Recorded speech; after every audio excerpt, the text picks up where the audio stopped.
Police officers, what was your biggest oh poop moment? A few months ago I was on patrol when a homeless man came up to me and confessed to a crime. He told me he had just shoplifted $10 worth of goods from Five Below, and got away with it too. As I took a closer look at him, I noticed his eyes were filled with tears and he was super skinny.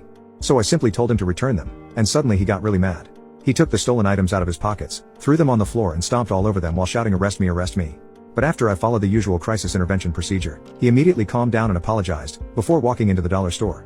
We locked eyes as he grabbed 4 items, walked out, and threw them into the open road. Well, now I was forced to detain him. But when we arrived at the station I noticed something strange. Usually, people like this have a record of petty crime longer than the Cheesecake Factory menu. But he was completely clean. So I told him that since this was his first offense, I would let him away with a warning.